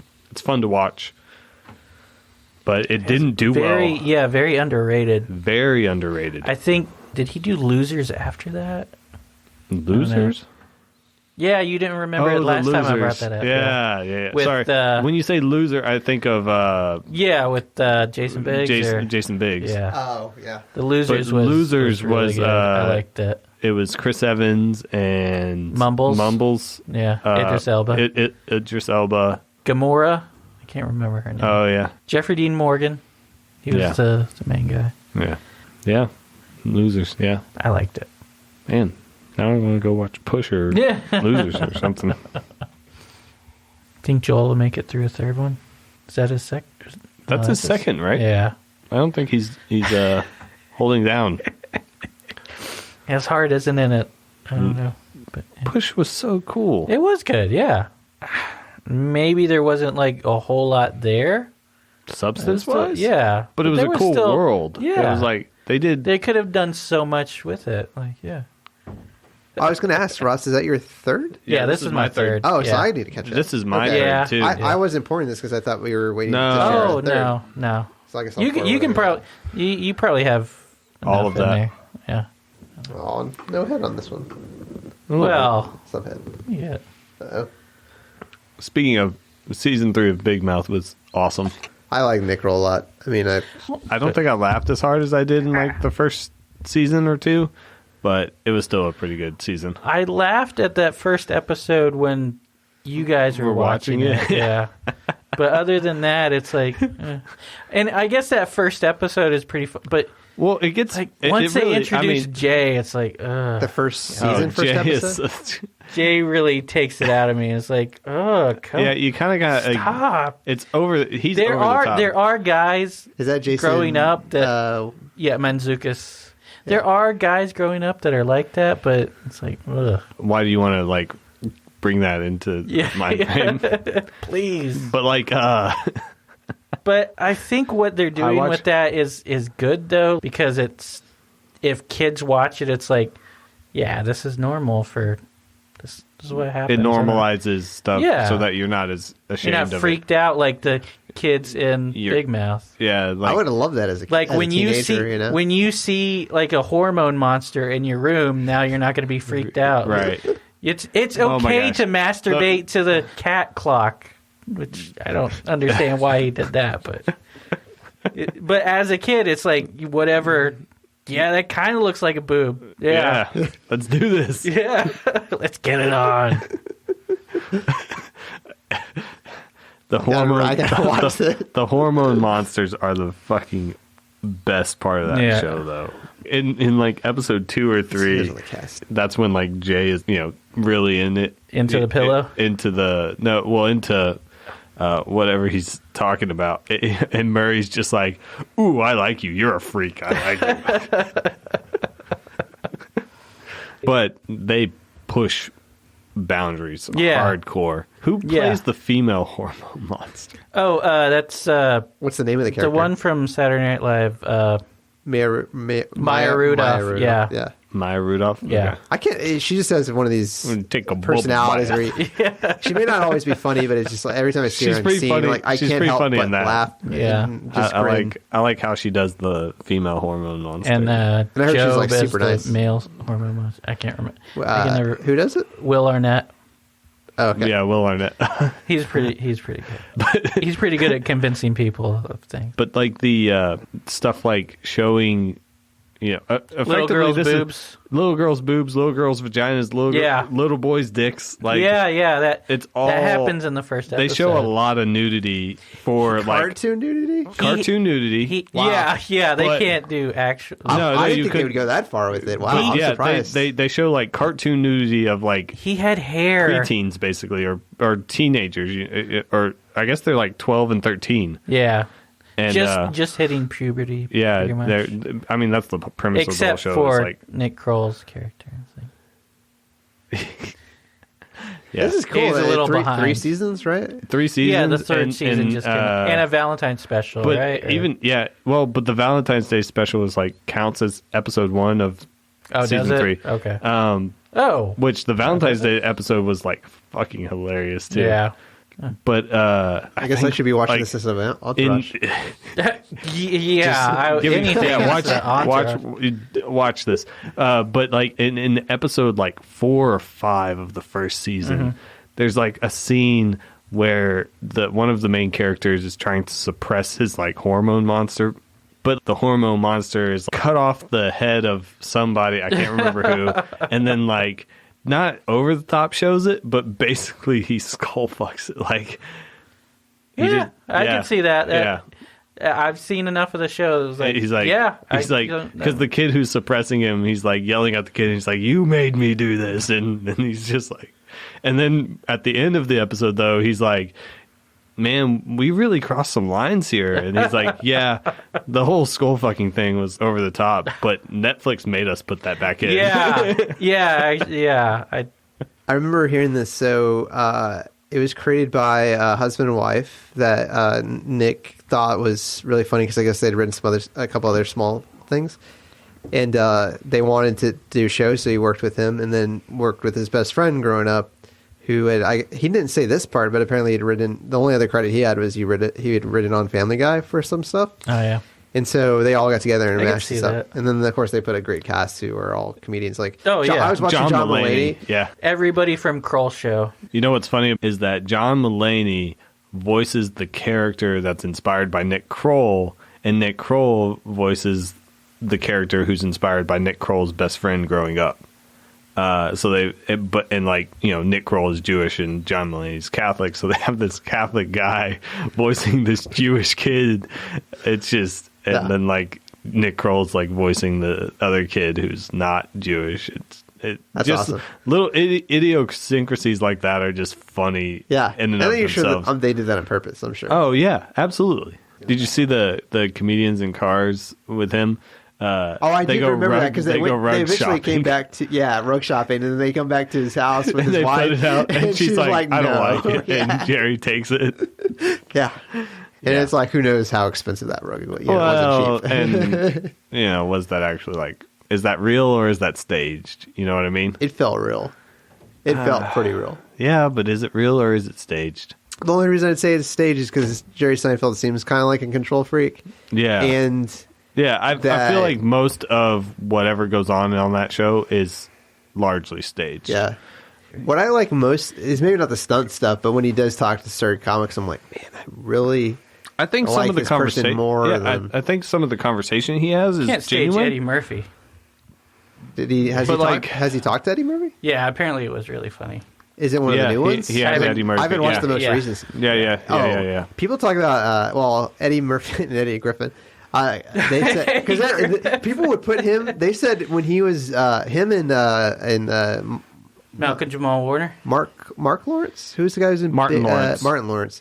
They were saying like those guys when they did stand up, the rooms you couldn't go after them. They were so funny. Oh yeah, but then they do movies and it's not that great. Nah. But I feel like Bad Boys. because the movies are based on writers though, not necessarily just I know, their. it's not fair to them at all. Yeah. Well, and also, I mean, that's 99% of his, well, I don't know 99%, but it's a heavy percent of his job to write. But you can't. I can see where it's hard to write for other people, and then when you have a committee saying like how you have to write, which is why Netflix is interesting because I've heard several stories about where they don't care. They want you to put stuff out, and they let you produce stuff. They're just like they want Big Mouth. Yeah, and like I don't know if that's true or not. That they were like, oh no, leave that in. You know what I mean? Although somebody they don't have like censors. I mean, they have. Yeah, they don't have to worry about censors. Yeah. Well, which is great. They did censor somebody. I think it was it Bert Kreischer, somebody who did a stand-up special recently, and they told him. Yeah, they told him. What did he do? Make fun of China? Did he take off his shirt? No, they just told me he couldn't say retarded. That's retarded. Yeah. Yeah. Even though his we won't be on Netflix. Even though his best friend Tom Segura has like is retarded 10-minute bit on the word retarded and the use of it, but they said it's context. They're like, his thing. I can understand he's that. talking about why it's retarded that you can't say retarded. Your joke was just to say retarded. Yeah, and you're not explaining why retarded is offensive or why you shouldn't use it. It's more like you just used it as an offensive thing. I understand that. Or asked them not to put it in a special. I can understand them saying that, but it's a comedian. Yeah. You can't really censor a comedian. I don't know. I don't think it's fair because was it Daniel Tosh? I can't remember if it was him or somebody else, but they said like their point of view is so I can go out there and talk about like everything else under the sun, but then I hit one thing that somebody in the crowd hates, and all of a sudden I'm the bad guy. Like it's like, but you didn't laugh at the other skin colors of people that I made fun of, or the other stereotypes. Who was it that it's like did that? Was it Tosh? I felt like it was him. I can't remember. Not that he really. He was kind of all over the place, I guess. Because that is definitely something that he would do. No, there was a comedian who like talked about like. Bill Burr? Actually, I think it was Bill Burr. Was it Bill Burr? Yeah. Who was talking about like he said it in a way. He's like saying offensive things, and then he's like, "No, I think that was, and oh, now you're offended, but like you weren't offended 2 seconds ago when I was making fun of these people." Mm-hmm. That was Bill Burr. I'm pretty sure I actually saw like that quote somewhere. He's brought that up a couple times on podcasts. Where it's like you don't vaguely on Conan. I think he brought that up, and then other times he brought it up. I think that's what I saw it on Conan or some talk show. But that I mean it's a valid point. Like everybody laughs until all of a sudden the joke is about turn. them. Yeah, and then all of a sudden it's like, oh, well, you can't say that. It's like being friends with a bully or something in high school. It's like they have like Turtle in Entourage. It's I don't know. It's like funny when they're making some fun of somebody else, but then when it's your that's true. When it's your turn, it's like, man, that's not 4 or 5 episodes. 5 episodes in the first season. When they call him the F word, it's... because he throws it out the first time, and then when they say it to him, he's like, he makes excuses. He's like, oh, she had to wash her hair and she couldn't go to prom or something. He said something about prom, how he's trying to hook up with a girl, or he said he did, and then it turned out he didn't. She goes to a different school. Yeah. Yeah, I don't know. I feel weird about comedy because I think comedy should be like the only comedy I don't tend to like is when it's too narrow. When it's like I'm the Hispanic comic, and I only talk to people that are... John Leguizamo's teaching you about Latin culture? It wasn't very funny. I thought you loved it. I think Tony liked it. Tony liked it. No, you were like, don't teach me things. That's right. Yeah, you said that. Yeah. You had a rant about it. Did I have a rant about it? Yeah. Well, about just comedy in general. Yeah. Oh, yeah. Well, because it came around the same time that other lady did her thing where she just stood up and talked about Ali Wong being a lesbian and Ali Wong's so funny. Oh, Margaret Cho? I don't know. Anyway, lesbian comedian. I don't know. It was there were a couple specials that came out around each other where it wasn't so much about being funny as it was about delivering your message. I think you're talking about Hannah Gadsby. She did a special recently about wanting to quit comedy and made a big deal about it, and people just... It wasn't recent. It was... Oh. 2 years ago? Yeah. A year ago? Well, a year ago. This might have been a year ago. Yeah. Oh, maybe. I feel like there are a lot of these political stand comics where it is... I hate the word, or the statement... Oh, there's Dave Chappelle. Virtual... was it not virtual? The Dave Chappelle stand-up was funny. Oh, yeah, but... I couldn't get through the last one. The newest one. I didn't see the newest one. The newest one is funny. There was the one... The first one he did for Netflix where he was pro-Trump. He was like, well, he wasn't pro-Trump, but he was like, hey, let's see where this goes. Maybe we can do well. And then the one after that, he starts out, he's like, man, I fucked up. I didn't know what I was thinking. His newest stand-up is pretty good. Yeah, Sticks and Stones. It's like, and I read a lot of stuff about people hating on it. Well, there was a Vice article, 0, right, or something like that. Yeah, there was a Vice article saying like, oh, it's so juvenile to make fun of transgender people because and everything. He makes fun of everybody. Everybody. Yeah, that's what I heard. That he hits on everything. And people said it. The article made. Yeah, and I was like, of course, he probably did. Of course it was. Yeah. And the article made me want to watch it more. I still haven't watched it. Amy watched it before I did, and she was like, you have to watch this because she didn't like it at first because he starts off with these people, but then as you continue watching, you realize he hits almost everyone in some way or shape or form, and you don't see that in just comedy anymore. Oh, he's doing this he is making a point that everybody's too sensitive, and the name of it is Sticks and Stones. It's which is they always used to say sticks and stones will break your bones, but words will never hurt you. Right. But now words even in a video of him walking in the desert and alluding to something like that. Yeah. I do feel like even more recently, it's weird that in the midnight around the time that Bill Clinton was getting outs or whatever, impeached. There's that political correctness. He was impeached, but he didn't leave. Yeah. Around that time, he wasn't forced out. Yeah, I was just regardless of what happened then, but it's around that time that they were saying that a lot of liberal people were very concerned about political correctness as when the term got deemed. And now it feels like we fell out of that. It's early to mid 90s. It's I feel like we fell out of that, and now we're back into it, where everybody, and it's almost more extreme because I feel like Dave Chappelle would have to go and say commentary on everything, because that's old school 70s and 80s comics would talk about everything in the sky, everything they thought about. Yeah. And then all of a sudden we got into Richard Pryor. We got into slogans and then kind of acting comedy in the 90s. Then you got Dave, or not Dave. Your cousin Marvin Chappelle. Dane Cook, who was more... Dane Cook was that exaggerated acting that we saw in the 90s of a lot of comics that were when comedy wasn't big. And then you get him, and then you get more of these kind of characters now touching certain subjects, and then won't touch certain subjects. And then all of a sudden allowed people, I guess, to get a little bit soft. And then you have comedy that if it hits on anything that's sensitive or uses a trigger word, or even that term trigger, I didn't even know that was a word until 2 years ago. And people start freaking out. And I just think it's hilarious because it's I think everything's up for debate. I think as long as you don't personalize it after I don't like a lot of I used to like a lot of political comedy. I was one of the when I remember when I was in high school, I watched right as Jon Stewart took over the Daily Show. Oh yeah, and I was like, this show is going to be great. It's going to be awesome. You should watch it. I thought it would be bad because I was really into the Daily Show when Craig Kilborn was hosting. I heard it was still pretty decent. And I watched it. I was telling everyone it was going to be good. It's totally it wasn't different. Not. It's like, it was all comedy and just like nothing. And then Jon Stewart came in and he transformed it. And it was like I was watching it for a while, and then I just stopped. It became too much. I stopped because it became more rants, and I just started realizing, he wants me to think a certain way. Not that I not believe in the stuff you're saying. It's but just I knew a lot more about politics when I watched it. But yeah, that was helpful to learn stuff. Mm-hmm. I don't know. I just think it's unfair to say if you don't believe in a certain way, you can't laugh, because some stuff you listen to, you're just inherently gut laugh, and you're like, I shouldn't be laughing at that, but it's still fucking. Oh funny. yeah, no, that yeah.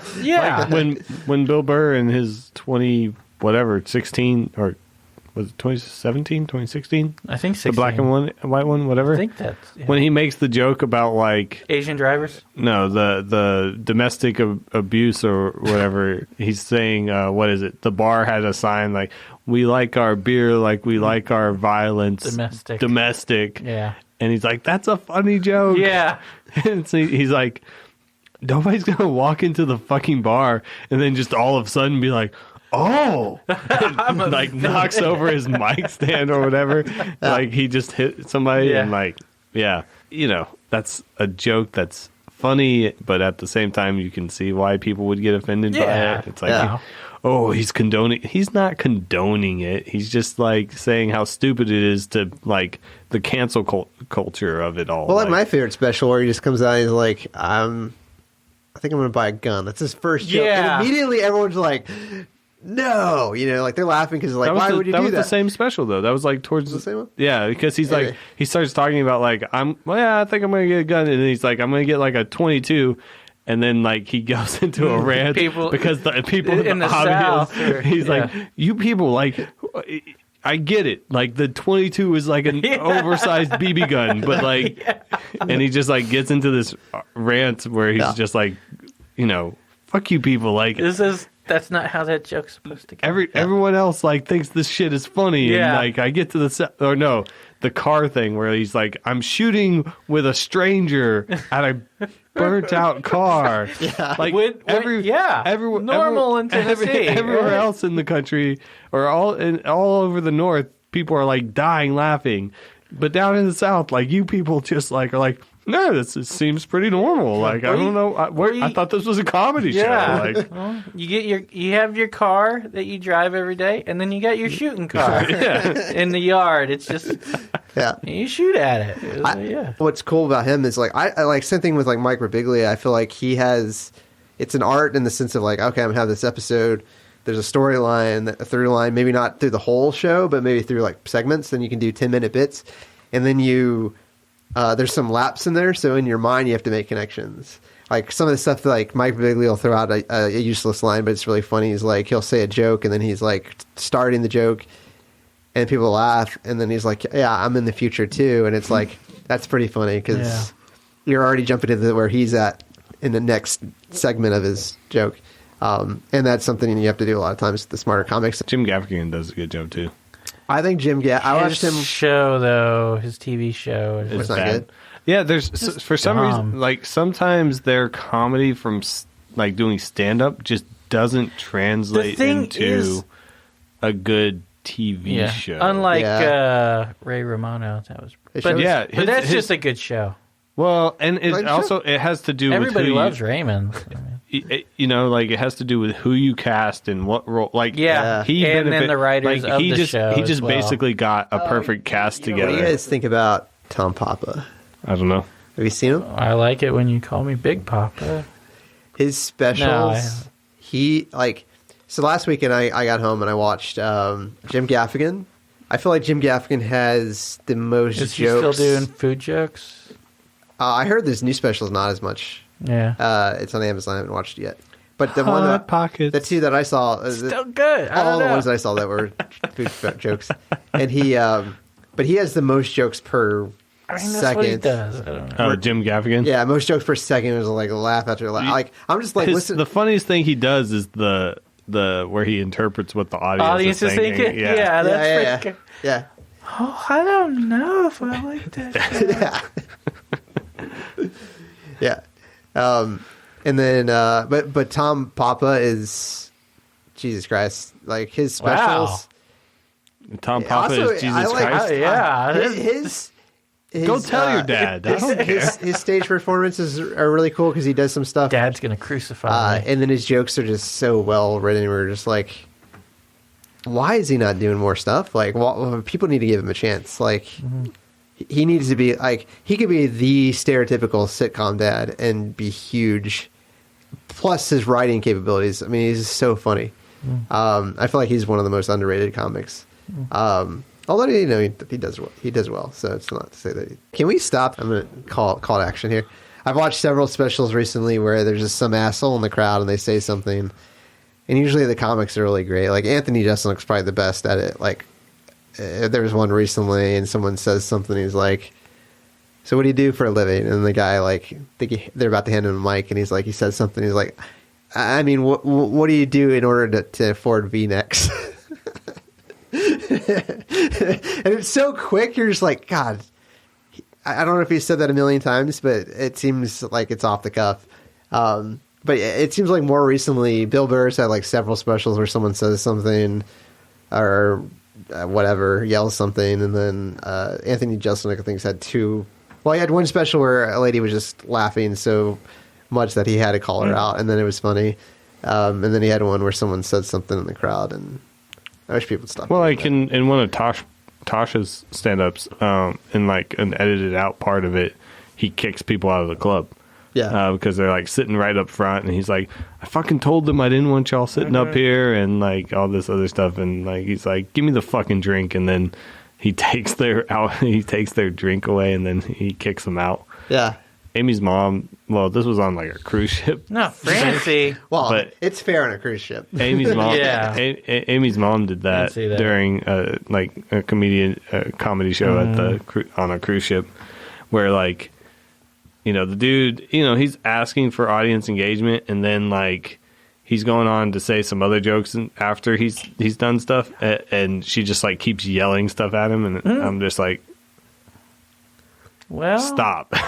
Yeah. Like, just like, yeah. I think a lot of people just don't know, like, no, you're not supposed to, like... It's not part of the show. Yeah. It's not an interactive experience. If they ask you a question, you answer it, and then, like... You move on. Yeah.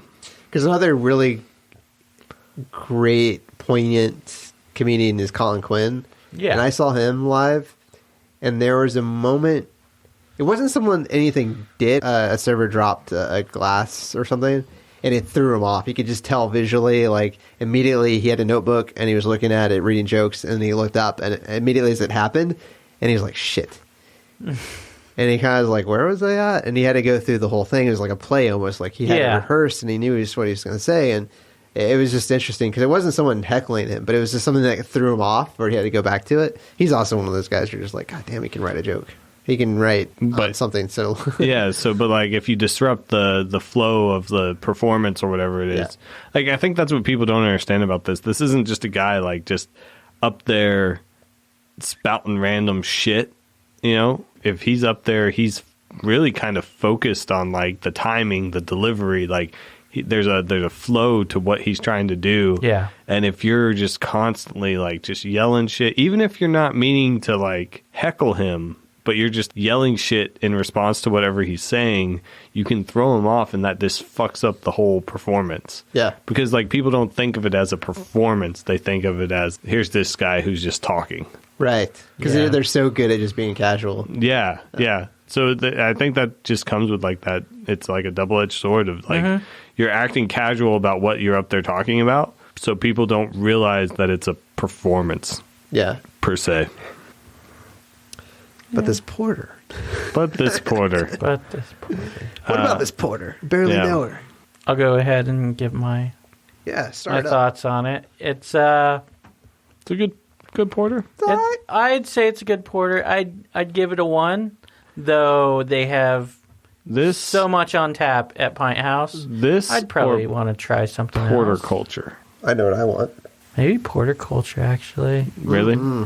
It's got more of the raisin, maybe more to the body. Yeah. Where this one is pretty thin, lends to the drinkability though, And it's got that roastiness up front and in the back. And in the middle, it's kind of got a mellow sort of chocolatey taste to it, which I like. Nothing bad about it. I wouldn't say this is bad and porterculture is good. I'd just say they're both good. I just might like porterculture more often. But I'd say that this is one, and it's a great beer. Yeah. Here's a question. Well-made beer. I feel like, would you agree with this? I feel like this one would taste, because now it's a little bit warm because I've let it sit here. It tastes a little bit better warm. But I feel like porterculture, if it was warm, I would hate it. I think it has to be, that porterculture has to be cold, I think, for me to like that. Maybe. But this one, I think I like a little bit better warm. I think I like this one more than porterculture overall. Oh, yeah? Okay. I like Bill Pickett more than this, but I like this more than porterculture. And then, was L to M a porter or a stout? No, that was a milk stout. That was a stout. I don't know about any no label. Oh, they're okay, I guess, but... I've had other beers from No Label that are good. Okay. Where's No Label out of again? Katie. Okay. Houston. That's right. No, Katie. Houston. Katie. Anyway. The only people who say Katie are people from that Katie. lived in Houston. Are people who are from Katy. Okay. If you're from Houston, you just say Houston to make it easy. It's all that Cypress. pollution. I don't go around saying. I mean, if people ask specifically, I'm like, Syph. Where are you from? I'm from Houston. What part? Cypress, Northwest. But it's Houston. Oh, so not Houston, but Cypress. Anyway. I'm trying to think if there's another porter that jumps out at me right now that I could really can't put think this of in any. perspective. Yeah, I can't think of anything else. But no, well, I'll cut to the chase. This is a one. It's a good porter. I had the Celis one. Oh, yeah, their coffee porter. Yeah, I took that to Friendsgiving last year. It was okay. I liked it. I don't think it was that great. I actually liked, was it Zilker's? Oh, that was a stout, I think, a milk stout. That was. I think I like that one better, right? I can't remember. I got both of those. Marcus or Mosaic? Maybe I'm Mosaic. thinking. Yeah. Maybe I'm thinking of some ports that I've drank. Maybe. Those would be fruitier. Yeah, those are a lot fruitier. Yeah. And thick, dense. And, yeah. But delicious. A port. But this is a one. Right? Yeah.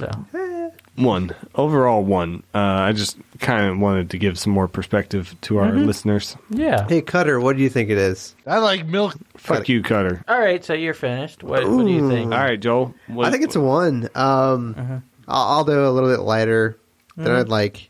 There were chocolate tones. The herbal flavor we talked about earlier. Yeah. Dissipated as the more that we drink it, or the more that I drink it, the warmer it got. I could see that. But it was definitely there early. As it was chill. Towards the end, you can taste it when it was chill. The herbal flavor, which made it interesting. Wasn't overwhelming, so that if it was herbal overwhelming flavor, I probably would have given it a 0. But I liked it, and I thought it was okay. But I don't know. It's not not memorable. Wow, or there's nothing like. God damn, that's good. I can. It's all right. Yeah, it's all right. Well, let's get to the business at hand. Yeah, shout out to BAYK Podcast. Big Son. Yeah. Wait, BYK. Fucking legends. Fucking legends, man. Is that the video game guys? No. Irish. That's the Canadian Irish. The Canadian guys, yeah. Anyway, yeah, they're Irish couple Canadian new episodes. All right, Joel, get it right, man. We got to do another one with them. Yeah. That was fun. That was so much fun. They don't.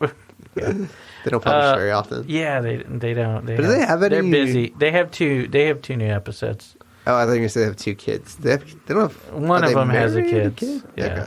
Whatever. They can call in and drink some beers with us. Clint has 2. This fucking guy had a second. And look where I'm at right a month now. and a half. Yeah, every episode. I think we missed one. You 2? Irish fucks, where you at? Yeah, you missed 2 episodes out of 70 something. So, but as Clinton was alluding to, yes, this is the end of the episode. Thanks everybody for joining us. We had a great time drinking. Blind Jake. I forgot what we were drinking. Blind Jake Porter from Pinthouse Pizza. He sounds solid like beer, people. Solid beer. Solid beer. Go get it. If this is all I had from Pinthouse, I would really want to seek them out and try all their other beers. That's a fair assessment. Yeah. I would go try other stuff from them based on this. Yeah. Other stuff is they make other good stuff. So. Everybody else loves their electric jellyfish, but I would say avoid don't. it at all costs, really. Anyway, but good job, Pinthouse. Yeah, good job on this one. Good on you. Yeah. Thanks for joining us for another episode. This has been Ross. This is Clint. Joel's there. And this is the podcast. This is the podcast. Thanks for sticking around. You can subscribe to us on iTunes, Stitcher, Google Play, TuneIn, iHeartRadio, Spotify, BigHeadsMedia.com, or anywhere there are podcasts. If you like what you heard, rate and review us on iTunes. Check out our Patreon. Find it at patreon.com/3beersinpodcast. Check out all of our awards. You can give as little as $1 a month to help us keep doing what we're doing. It really helps out and we'll give you a thank you on the show. Or for a little more, you can remain anonymous. Like us on Facebook. Follow us on Instagram and Twitter at 3beersinpodcast.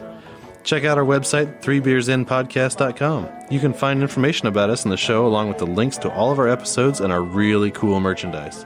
While you're on our site, you can tell us what you like, what you don't like. If you don't like us, then why the hell are you still here? You should have turned us off long ago. But if you're just going to listen to us anyway, you should probably subscribe too. And if you would like a transcript of our podcast, write down everything that we just said. We need more beer. No, we don't.